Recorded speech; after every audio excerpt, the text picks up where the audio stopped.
Have you ever been shopping, whether it's in person or online, and you come across this specific item where you're like, you and I belong together.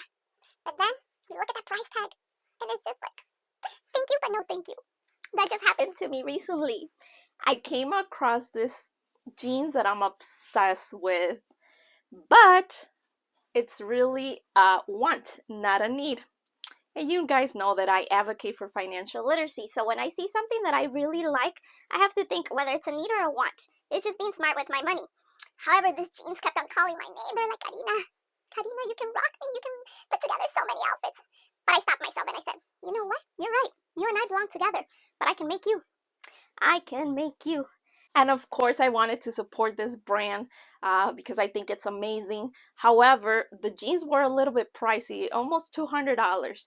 And I just couldn't see myself buying those jeans right now because they're a statement piece. By statement piece, I mean that they're item that's gonna stand out. So it's something that's very unique. So I'll probably get 3 wears out of it this year, and I really thought to myself, like, I love you, but I'm not spending that type of money on jeans right now. So me being my crafty self that I love being, I said, you know what?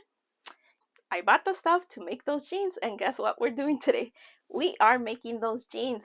So if you want to learn how I made my own bougie heart shape cutout jeans, stick around and watch me recreate those $200 jeans. For materials, you'll need a pair of jeans. Then you can cut out a heart shape or use a stencil. As you can see, I have both here. Then you'll need rhinestones, a pen, a pair of fabric scissors. Those are not fabric scissors, but I didn't have any. Tacky glue for your fabric, and some fabric interfacing. The interfacing helps maintain the shape of the heart while you're wearing your jeans. So now that you have all your materials, you want to make sure that your jeans are inside out. Then you'll ideally want to mark the area where you want your heart. I forgot to do that, but thankfully it worked out. Then you'll just cut out the interfacing into a square shape. And then you'll take your heart outline and start drawing that out. So here I'm just taking my stencil, but you could use the paper cutout of a heart or by hand, however you want to do it. And then we'll draw a bigger heart above that. Now you're going to take your scissors and just cut out any of that axis interfacing that we won't be using. To take a damp cloth, and with my iron, I'm going to iron that interfacing for about 30 seconds, and that should be set. Now that's all done. Now what we're going to do is cut out the heart, but you want to make sure that you're careful so that you don't cut through the entire jean. So you're going to first cut out the inner heart, so the smaller heart, and then this is what you should have. And you have your interfacing and the cutout of your heart. Now the next part is marking the areas where we're going to fold the heart so that it has the shape of the heart. So you'll outline that, then cut each part or line. And then after that, once you've cut all the little, cut each part or line.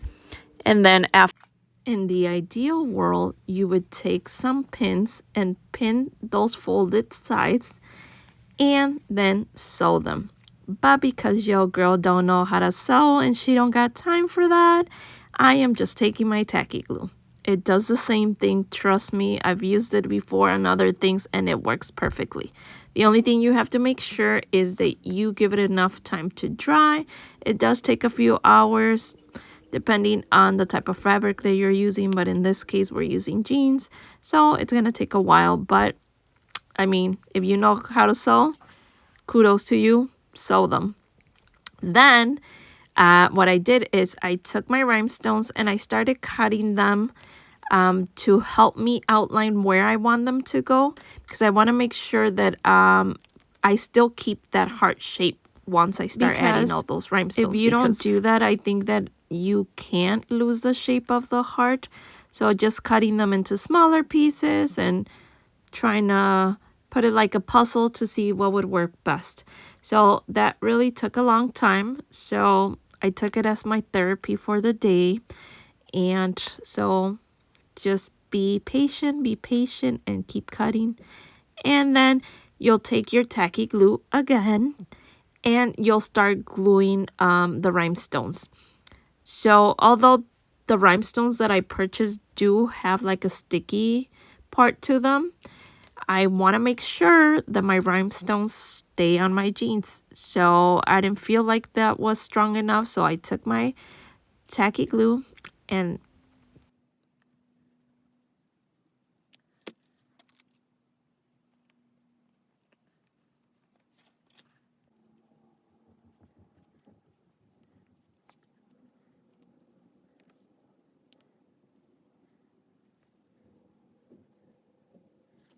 so this is what it should look like. And you can leave it like that, but for me, it needed more.